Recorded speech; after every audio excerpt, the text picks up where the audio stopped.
sarana hiburan dan informasi 101,7 Radio Suara Kota Probolinggo.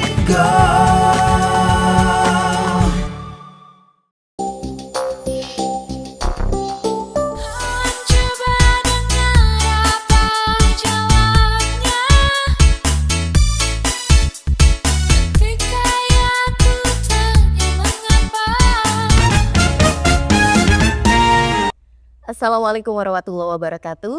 Selamat sore Mitra Suaka, Suara Harmoni Bhinneka.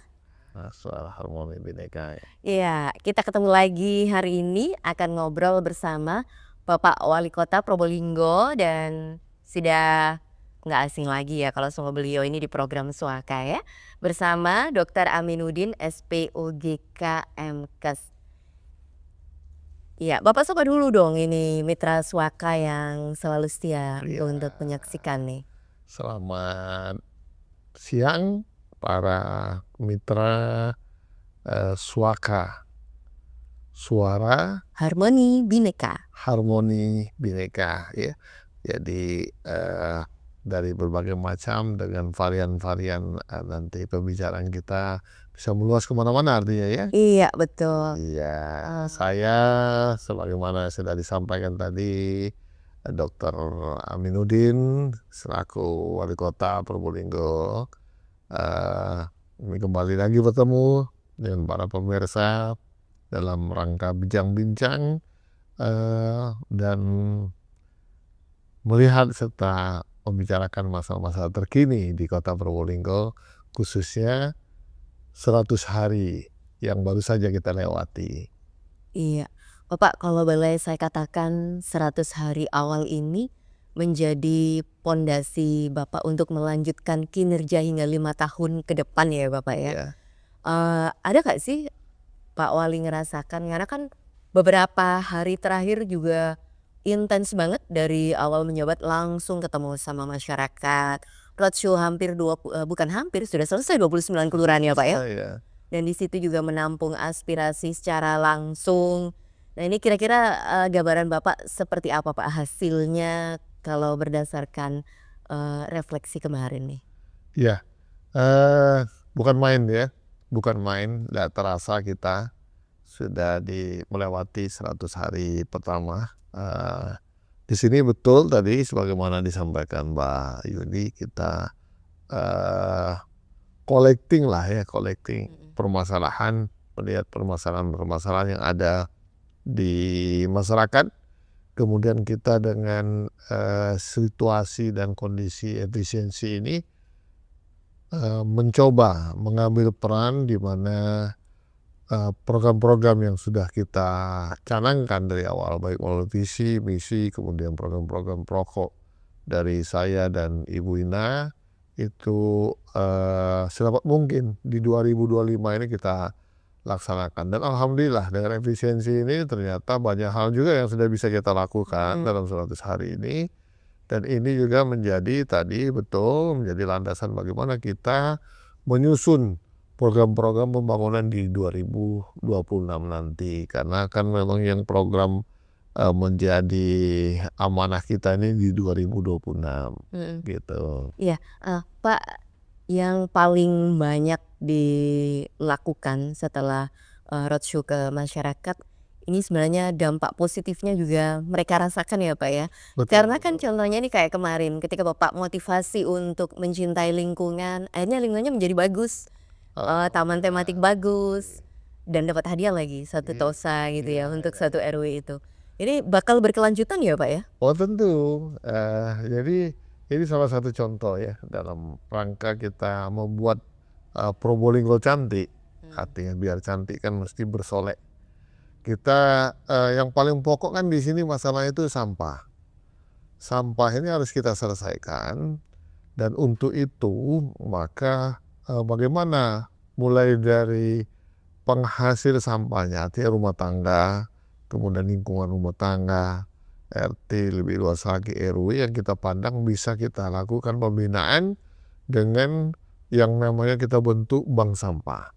Nah, bank sampah ini pun kita lakukan koordinasi dengan berbagai macam pihak, termasuk dari penggadaian, sehingga sampah itu bisa kita konversi menjadi emas namanya. Sampah menjadi emas. Ini sungguh menarik, ya. Nah, kemudian setelah ada bank sampah, di mana kelola bank sampah ini sudah betul di satu RW, yang kita kenal dengan reuse, kemudian yang mana bisa digunakan lagi, atau memang harus kita kurangi, yang mana bisa kita manfaatkan, reuse, dan recycle, mana yang bisa kita putar lagi di sana. Nah, inilah sisa-sisa tadi harus kita buang langsung ke tempat pembuangan air sampah. Nah, jadi tidak lagi kita tumpuk di tempat pembuangan sampah sementara. Ya. Nah, ini manfaat TOSA tadi. Artinya nggak secara otomatis bisa dapat TOSA satu RW Iya, ya. harus siap dulu. Mereka juga harus punya program proaktif untuk Betul. urusan lingkungan ya, Pak. Iya. Dan optimis masyarakat kita memang semuanya juga memiliki kepedulian yang tinggi terhadap lingkungan. Nah, ini dia, alhamdulillah animo dan refleksi dari masyarakat terhadap program-program kita ini sungguh luar biasa, ya. Jadi terutama mereka yang setelah memahami dan mendapat sosialisasi tentang bagaimana itu sampah harus dikelola, bagaimana efeknya kalau sampah ini tidak dikelola. Dan ada hal yang menarik tadi, misalnya kita jadikan sampah itu betul-betul emas gitu. Jadi ada yang sudah dapat itu sampai 25 gram emas dari pengolahan sampah. Nah, kita berharap dengan sampah terselesaikan ini merupakan pokok dari bagaimana kita membuat kota Probolinggo ini menjadi kota yang bersih. Nah, gitu. Kemudian sampah yang ada pun ini dalam proses kita kelola nanti melalui pihak ketiga menjadi energi terbarukan. Oke. Gitu. Ya, informasinya bakal ada kerjasama lanjutan gitu ya, Pak ya. Betul. Walaupun masih rahasia dulu gitu maksudnya. Iya, yang nggak rahasia tapi dalam proses ini, cuma belum MOU. Insya Allah 2-3 minggu ini kita MOU. Berarti sinyalnya udah positif berarti ya? Udah positif banget. Alhamdulillah. Artinya kan Bapak melakukan banyak cara ketika mengetahui bahwa ini di tahun ini kan tidak bisa langsung Iya, dari ratusan RW untuk bisa langsung dapat TOSA-nya ya. Secara bertahap dulu gitu ya Bapak ya. Jadi muter otak juga ini gimana ya? Iya. Ya, yang muter otak ya kita bersinergi dan berkolaborasi dengan masyarakat. Maka saya selama 100 hari pertama ini turun ke kelurahan untuk melihat masalah-masalah apa yang timbul di dalam di masyarakat sendiri. Nah, kalau kita mendengar langsung kan langsung diketahui apa yang betul-betul disampaikan masyarakat. Nah, ini berbeda kalau kita tidak turun langsung.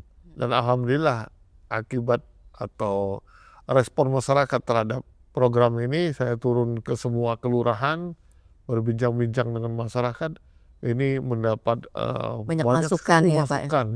Masukan, dan mereka juga bukan hanya turun saja, jadi kita ajak untuk berbenah juga di kelurahan itu, baik dalam program-program pembersihan, kemudian pemanfaatan yang namanya pekarangan, kemudian kegiatan-kegiatan dengan yang bersifat membangkitkan ekonomi masyarakat, UMKM, mereka pameran UMKM, ya. Kemudian juga kita bertanya tentang kemungkinan destinasi wisata yang ada kita kembangkan banyak sekali. Baik. Iya.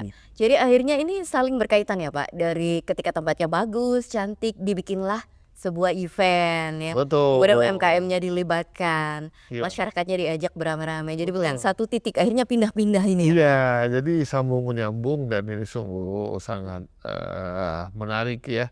Itu bagaimana ternyata masyarakat kita itu diajak berdiskusi sangat suka dan nyambung gitu.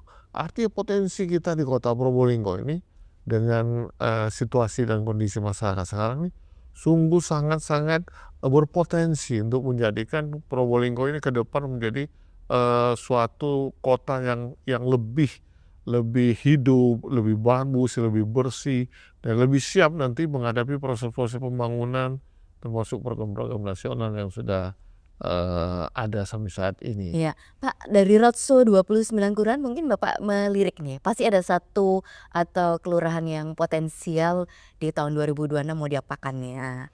Oh, banyak sekali. Jadi nggak hanya satu berarti ya, Pak? Nggak hanya satu ya. Misalnya kita lihat event ya, kita lihat event dari tentu ini kan konklusi dari kita ngobrol-ngobrol sama masyarakat. Kita awalnya tuh ragu nih, kira-kira banyak nggak kita buat event di kota Probolinggo ya. Ternyata dalam 100 hari ini sudah hampir 250 event. Dan ide-ide ini merupakan ide-ide dari masyarakat. Artinya kita turun ke masyarakat, masyarakat sendiri yang menyajikan, ya, menyajikan. Berarti mereka kreatif ya, Kak, ya? Kreatif dan mandiri. Dan mandiri. Jadi hampir sebagian besar lah, hampir sebagian besar event kita ini merupakan event yang mandiri, ya.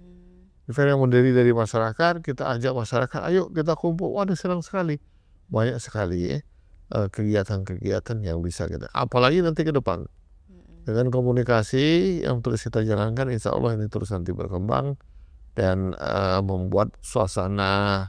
Apakah itu kesenian, apakah itu budaya, apakah itu tarian dan lain-lain ini menjadi hidup semua. Oke. Ya, kita break dulu sebentar. Baik, Pak, kalau bisa dikatakan cafe break itu saya jadi ingat Bapak suka nongkrong ngopi-ngopi gitu ya. Iya. Akhirnya timbullah yang namanya ada kopi digital Betul. yang juga di situ menggerakkan kalangan muda untuk bisa berbaur, mereka bisa bernyanyi, tetapi juga ada fasilitas pelayanan. Betul. Nah, ini berkelanjutan ya, Pak? Semua program Bapak dari awal ini semuanya berkelanjutan hingga 5 tahun ke depan ini ya, Iya, Pak ya? tentu karena hal-hal yang baik itu akan kita teruskan. Betul tadi ya, kita karena ya suatu hal yang biasa mungkin ya, selama ini kita ya sering ngopi-ngopi lah ya. Nah, kita men-setting, membuat suasana bagaimana dengan ngopi-ngopi ini, tidak hanya kita bisa ngobrol-ngobrol yang biasa, tapi yang lebih penting lagi bagaimana obrolan itu lebih mengarah kepada pemberdayaan ekonomi masyarakat. Makanya tadi sekarang kita buat di depan kantor DKUP di Jalan Mastrip itu yang namanya warung kopi digital. Iya, dan itu juga memfungsikan keberadaan UMKM juga dilibatkan di sana ya, Pak? Kayaknya Betul. dagangan-dagangannya juga ditaruh di sana. UMKM, kemudian yang paling penting di situ menjadi tempat untuk berdiskusi Iya. tentang ekonomi Kreatif terkini atau ekonomi kreatif dari masyarakat Probolinggo. Nah, tempat ini yang lebih keren kalau disebut itu semacam co-work space, ya. Bagaimana kita bisa berdiskusi, bekerja sama di satu tempat yang kita siapkan betul. Nah, sambil tadi santai, suasana yang santai. Kadang-kadang dengan suasana santai itu banyak ide-ide kreatif, ya. Daripada harus misalnya datang ke kantor wali kota terus resmi gitu ya. Nah, ini sambil nyanyi-nyanyi, timbul ide-ide kreatif yang bukan main, banyak ya, terutama dari anak-anak muda. Jadi anak-anak muda ini banyak hal yang sudah kita lakukan ya. Di antaranya dari info anak muda ini, Kota Probolinggo ini sekarang juga dipercaya menjadi bagian kerjasama dari yang namanya PT Agrinas Palma Nusantara, yaitu bagaimana kita bisa menyediakan tenaga kerja perkebunan untuk program Pak Prabowo 1000 tenaga kerja ya, Pak? iya, bukan 1 juta hektar sawit. Nah, itu dibutuhkan lebih kurang nanti sekitar 4.500 tenaga kerja. Nah, ini sudah kita kirim ya, bertahap. Nah, ini dari ide-idenya anak muda untuk berkomunikasi kemana-mana. Ya, artinya mereka kan juga ini ya, Pak ya, dari waktu ke waktu itu juga berkolaborasi terus dengan pemerintah untuk bisa mendapatkan informasi seperti Betul. Jadi ini yang kita pentingkan, bagaimana kita bisa yang namanya mengembangkan suatu kerjasama menyeluruh atau yang lebih kenal dengan program Pentahelix.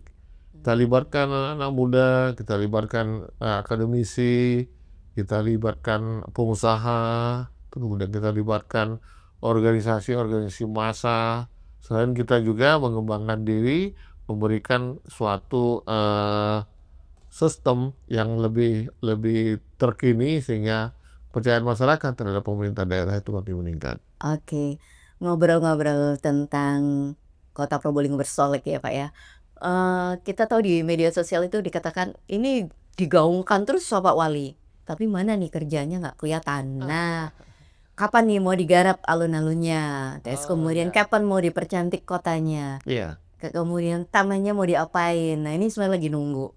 Ini sudah masuk dalam planning semua untuk urusan infrastruktur ini juga ya iya, Pak? iya. Jadi teman-teman warga Kota Probolinggo, kalau sekarang kita jalan-jalan lah ya, di jalan-jalan terutama di sekitar Jalan Sudirman, Soekarno-Hatta itu sudah kita benahi ya. Benahi tamannya, kemudian di sekolah-sekolah ya, kemudian di kantor-kantor pemerintah. Ya memang harus bertahap karena memang ini ada efisiensi.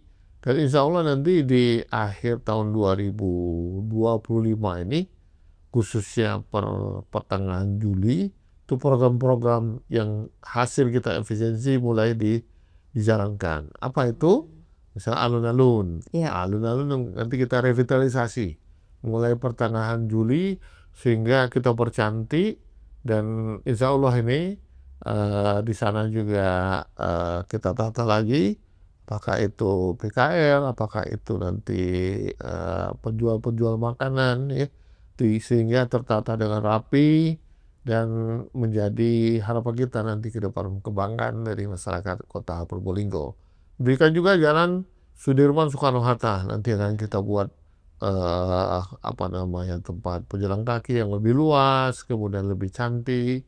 Dan ini dalam proses semua memang bertahap, dan nanti tahun-tahun berikutnya kita ke Cokro, kemudian ke Geledak Serang, terus kita kembangkan semua yang potensi untuk apakah itu tempat perkembangan ekonomi masyarakat, ataupun tempat kumpul, atau bahkan ya pariwisata baru.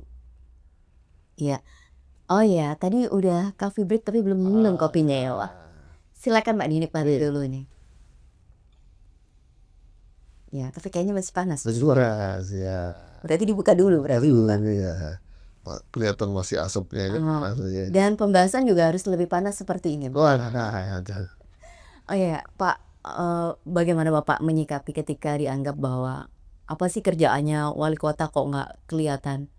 Padahal banyak hal yang dilakukan yang tidak terlalu terekspos, seperti halnya kerja yang harus membuat kebijakan penting di 2026, harus sampai tengah malam, sampai rapatnya jam 3 pagi gitu ya Pak ya. Iya. Nah, hal-hal yang seperti ini kan memang tidak perlu terekspos, Iya. karena itu menjadi sebuah tanggung jawab dari seorang kepala daerah. Tetapi ketika dikatakan tidak bekerja, bagaimana Bapak nih responnya? Ya nggak apa-apa, namanya juga masyarakat atau orang ya. Kadang-kadang sudut pandang kita itu memang terbatas. Artinya dalam suatu posisi kita tidak bisa melihat semua hal yang ada di sekitar kita. Jadi ini yang perlu dilakukanlah komunikasi seperti sekarang ini ya. Kita komunikasi bagaimana. Makanya tadi salah satu kita turun ke sebuah kelurahan untuk mengetahui apa permasalahan-permasalahan utama. Salah satu program kita adalah mencoba mulai melakukan kegiatan dalam rangka Probolinggo bebas banjir. Jadi di awal saya menjabat sebagai wali kota, itu program untuk membersihkan drainase itu sangat sedikit. Bahkan cuma ada, saya lihat itu 2 program. Nah ini kita jadikan bukan lagi naik 100%, tapi naiknya berpuluh-puluh kali lipat. Ratusan titik kalau nggak salah ya Pak? Iya, jadi ya tidak sampai ratusan. Tapi dari 2 kita jadikan tuh 58. 58 titik yang besar, mungkin yang kecil-kecil ini nggak Oh iya, dihitung. ya, akhirnya yang kecil-kecil ikut semua kan ya. 58 titik ini sudah menyelesaikan drainase kita yang kurang berfungsi baik. Yang rawan lah. Ya, lawan itu hampir sekitar 60-70%. Oke. Sehingga wajar ini di akhir-akhir ini walaupun hujan agak besar, Iya. itu kita masih melihat tidak terjadi banyak genangan di Kota Iya. Probolinggo. Mudah-mudahan tidak terjadi ya Pak ya. Ya, tinggal nanti bagaimana proyek untuk program-program yang besar itu memang harus masuk di proyek 2026. Nah, perbaikan misalnya bot yang besar, kemudian masalah-masalah yang berhubungan dengan aliran utama itu nanti di 2026 gitu. Ya, artinya semua memang sudah direncanakan ya Pak ya, tapi secara bertahap juga dalam pelaksanaan. Ya, karena kekuatan APBD kita juga memang terbatas ya. Iya Pak, balik lagi tentang kepedulian Bapak terhadap warga tidak mampu ya. Beberapa waktu yang lalu sempat ada yang nge-tag Bapak juga di media sosial Bapak Wali Kota, dan itu dibuktikan bahwa punggawa di bawahnya, orang-orang yang berada di dinas-dinas ini semuanya juga mendukung dari kinerja Bapak Wali Kota. Sehingga ketika ada masukan dari masyarakat ini pun juga langsung direspon dan ditindaklanjuti. Nah, hal-hal yang seperti ini pernah nggak Pak Bapak ketahui atau tidak mereka komunikasikan gitu ya, tapi sudah ada langkah nyata yang mereka lakukan untuk kinerja bagi pemerintah kota ini? Ya, jadi memang salah satu dari visi dan misi saya dan Ibu Wakil ini adalah untuk mengentaskan kemiskinan. Kemiskinan kita sekarang ini di angka lebih kurang 15.000 lebih, dan ini harus kita gerus terus, dan mudah-mudahan nanti bisa berkurang sampai dengan 5.000 ya dalam 5 tahun ya. Memang bertahap. Sekarang program-program ke arah sana itu tentu kita galakan. Jadi fokus semua kegiatan yang ada di kota ini sekarang adalah bersentuhan dengan arah kegiatan untuk mengurangi kemiskinan. Apakah itu menyangkut masalah pendidikan? Nah, pendidikan alhamdulillah kita salah satu kota yang mendapat kepercayaan dari Kementerian Sosial itu sebagai tempat uji cobanya sekolah rakyat. Iya, Ini per tahun ini ya Pak ya? Ya, Juli ini kita sudah mulai dan program-program itu sudah jalan,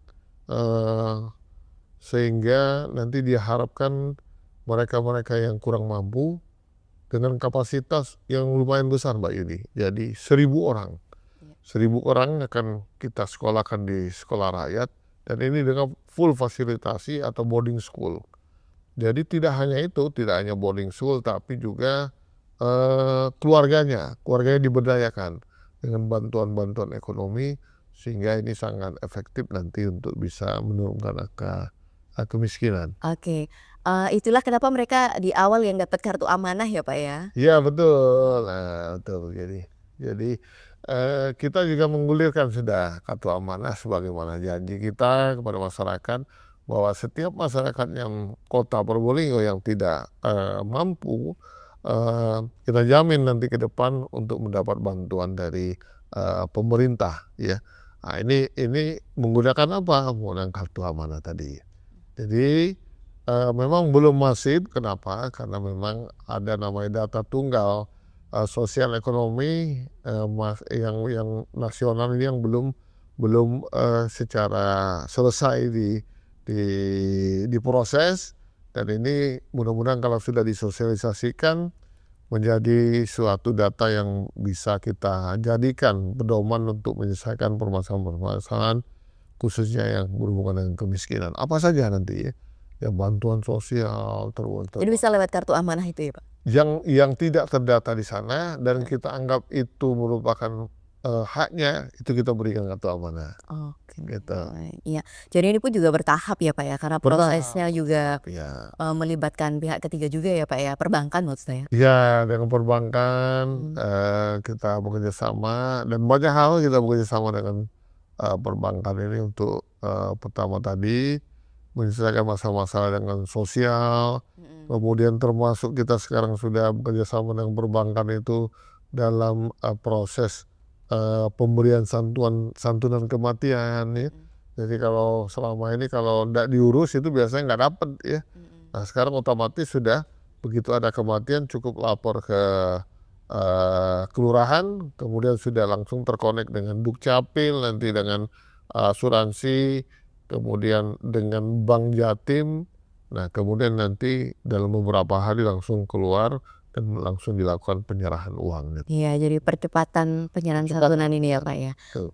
Terus kemudian kalau dikatakan tadi, Pak, banyak hal ya sebenarnya yang sudah dilakukan, yang itu pun juga masih perlu tahapan lanjutan, kan tidak bisa sekaligus ya, Pak, ya.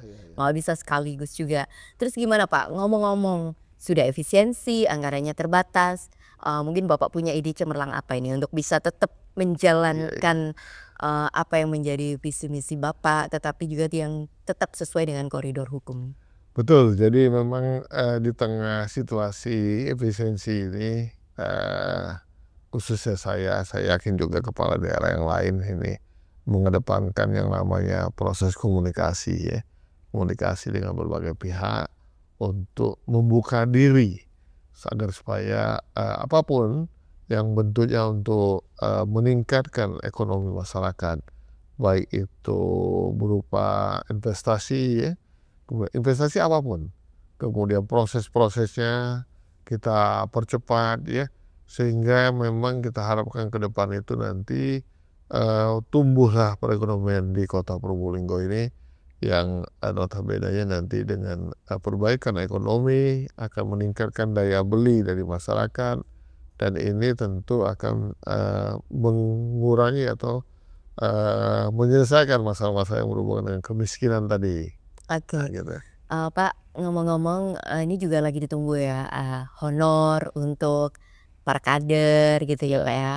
Kader posyandu, guru ngaji, RT RW, ini kan infonya Bapak mau ngasih peningkatan honor buat mereka. Iya.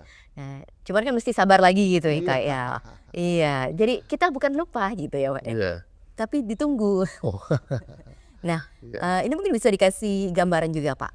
Iya, memang sebagaimana tadi saya sampaikan bahwasanya APBD 2025 ini yang sekarang sedang berjalan, ini sudah di-doc, artinya sudah mulai dari perencanaan kemudian pelaksanaan itu oleh, pejabat sebelum saya.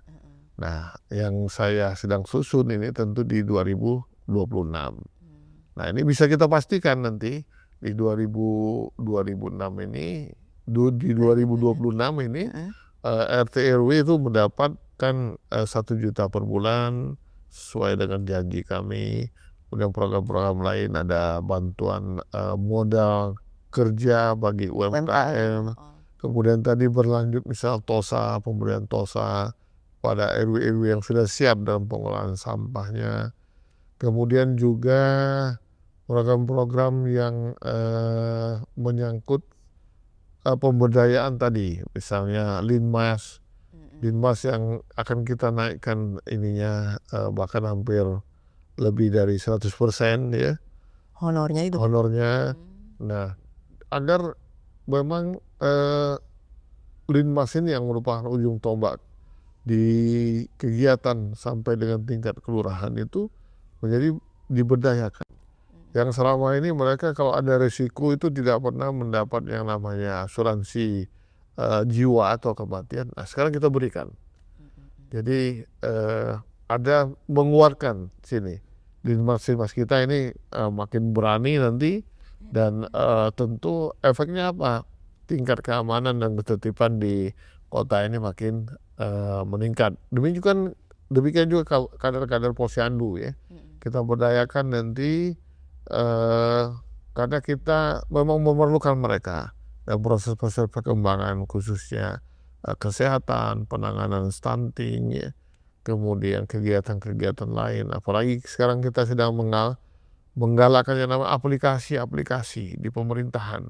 Iya. Sehingga, pemerintah, bisa memantau kegiatan-kegiatan atau program-program utama dari secara keseluruhan, yang mana ini notabene-nya adalah untuk supaya memang, kemakmuran di kota ini makin bisa kita tingkatkan gitu. Iya, dan masyarakat sebenarnya juga bisa ikut memantau ya, Pak, ya, lewat dashboard, Kota Probolinggo itu pun juga ya, secara digital sudah bisa diakses informasi Ini kita transparansi. sudah punya dashboard yang sebelum ini tidak ada, kemudian nanti bisa mulai dipantau apapun informasi-informasi yang berhubungan dengan baik itu data, pendataan atau apa sih Kota Probolinggo, kemudian bagaimana nanti program-program ke depan, apa yang terjadi hari ini dalam proses pemerintahan, ini bisa kita pantau semua. Oke, silakan Pak. Ini Oh kayak iya, sudah nggak panas kayaknya ini. nggak Oh, panas ya. iya, silakan. Bismillah. Oh, Bapak seringnya kopi pahit ya? Ya ada manisnya juga, Oh, ada yang manis juga. jangan terlalu manis gitu. Oh, Pak, pernah mikir nggak sih kalau mau tidur, aduh besok mau ngapain lagi, gitu nggak ya Pak? Jadi kepala daerah kayaknya lebih banyak yang dipikirin gitu ya Pak ya dibandingkan sebelumnya nih. Tapi ini saya sudah terbiasa mungkin ya. Selama ini kan kebetulan profesi saya kan dokter. Dokter itu harus menyelesaikan sesuatu itu selesai untuk saat itu. Jadi yang bisa diselesaikan saat itu kita selesaikan. Sehingga Nggak tunda-tunda gitu ya Pak? tadi tertunda. Sehingga ya alhamdulillah sampai saat ini tidur saya Masih tetap nyenyak gitu. nyenyak gitu ya. Kemudian suasana hati juga enak gitu. Ya happy lah gitu ya. Happy dan alhamdulillah tadi banyak sudah ya walaupun baru awal ya. Iya. Program-program yang kita rencanakan dalam setiap hari, setiap minggu, setiap bulan itu berjalan sebagaimana harapan yang kita Oh rencanakan. ya, Bapak pun juga berbagi tugas dengan Ibu Wakil Wali Kota ya Betul. Pak ya, dengan termasuk Ibu Ketua Tim Penggerak PKK ini. Iya. Aduh aktif semua nih. Jadi bukan hanya itu, kita perbaiki kerangka strukturisasi dari pemerintahan, tugas-tugas dari susunan atau tahapan-tahapan yang ada di pemerintahan tersebut, bagaimana kita berikan kepercayaan misalnya kepada kelurahan tentang daerahnya, ke kecamatan sebagai pemegang teritori ya. Kemudian nanti bagaimana komunikasi dan kolaborasi antara kelurahan, kecamatan dengan OPD nanti bagaimana bisa mensinkronkan kegiatannya satu sama lain melalui asisten, dan bagaimana kegiatan kita keluar pun kita koordinasikan melalui staf-staf ahli. Nah ini kita perbaiki terus memang restrukturisasi baik itu fungsi maupun strata tadi ya.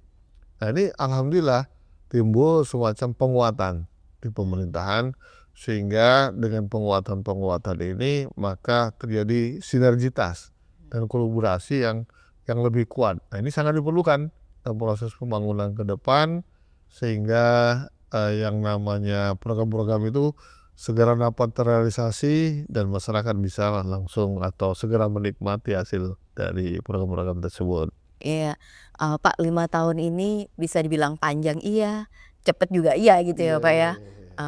Cuman pasti Bapak sudah punya planning yang matang dari waktu ke waktu untuk bisa segera menyelesaikan semua yang menjadi visi dan misi Bapak yang pasti ya. Dan sebagai apa ya, poin penting lah untuk bisa disampaikan kepada masyarakat Kota Probolinggo, seperti apa sih yang diinginkan Bapak untuk masyarakat ini agar bisa mendukung pemerintahan hingga 5 tahun ke depan? Karena kan masih Betul. panjang nih. Jadi strateginya adalah bahwa kita harus menentukan yang namanya rencana pembangunan jangka menengah 5 tahun ini. Kemudian dari jangka menengah tersebut, indikator-indikator apa yang harus kita capai. Dari sana baru kita breakdown lagi menjadi yang namanya rencana pembangunan tahunan. Ya melalui APBD setiap tahun, tahapan-tahapan tersebut, apa yang mesti kita capai dalam program-program setiap tahun itu, terus kita breakdown lagi. Jadi bagaimana proses-proses pencapaian dari setiap tahun tersebut. Jadi artinya kalau kita bicara masalah waktu 1 tahun, maka di bulan Agustus mestinya itu sudah sebagian besar dari program-program itu dijalani. Demikian juga nanti bulan-bulan selanjutnya, sehingga memang bisa terpantau. Inilah yang kita sebut tadi pemantauan melalui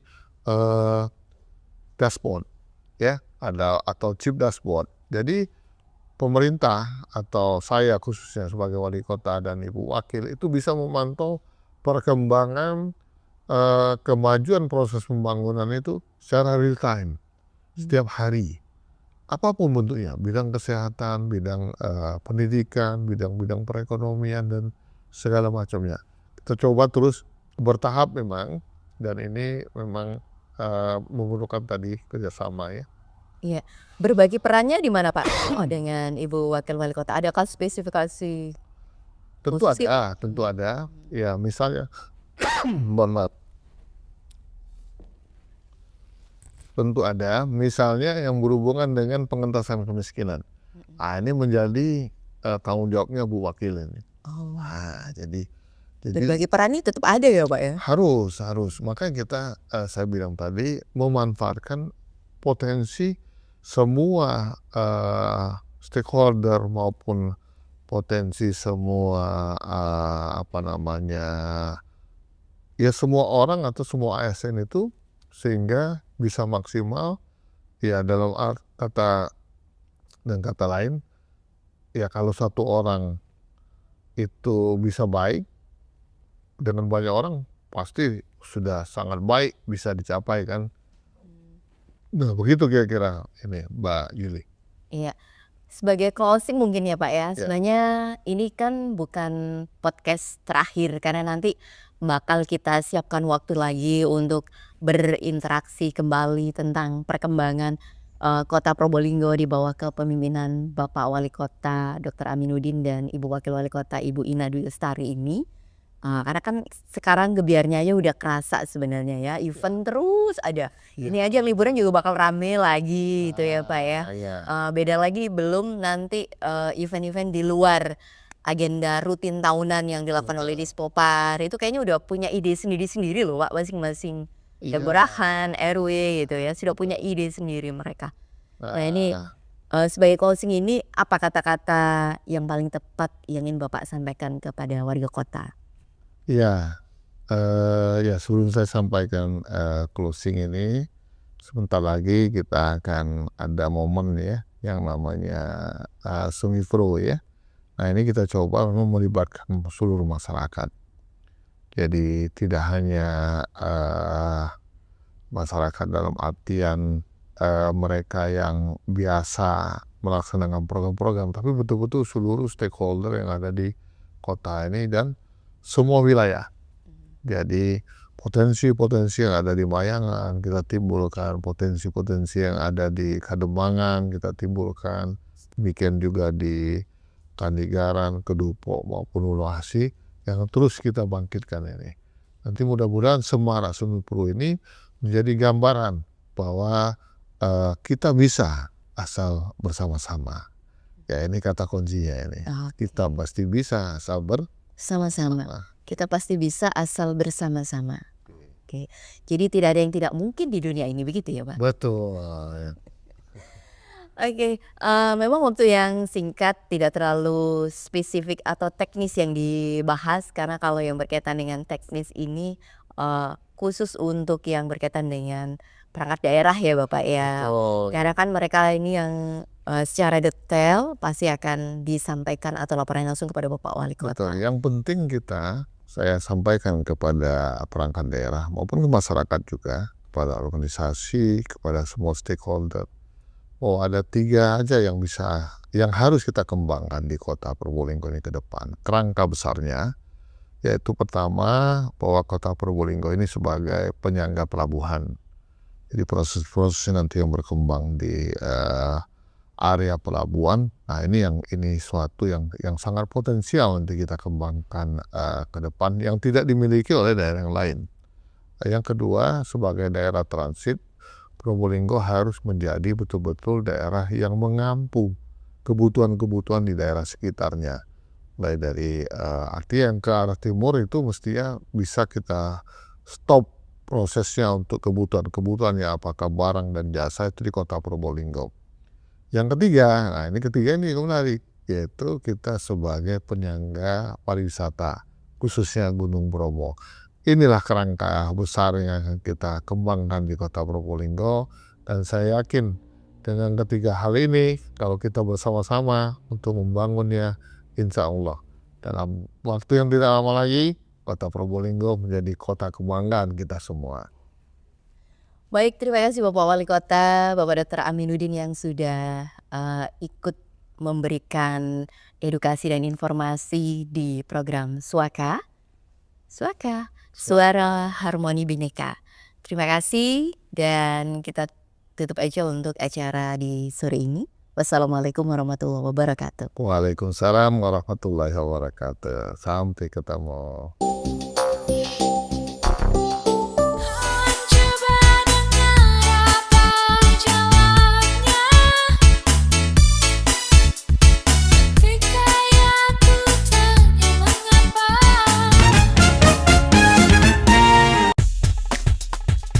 Sarana hiburan dan informasi 101,7 Radio Suara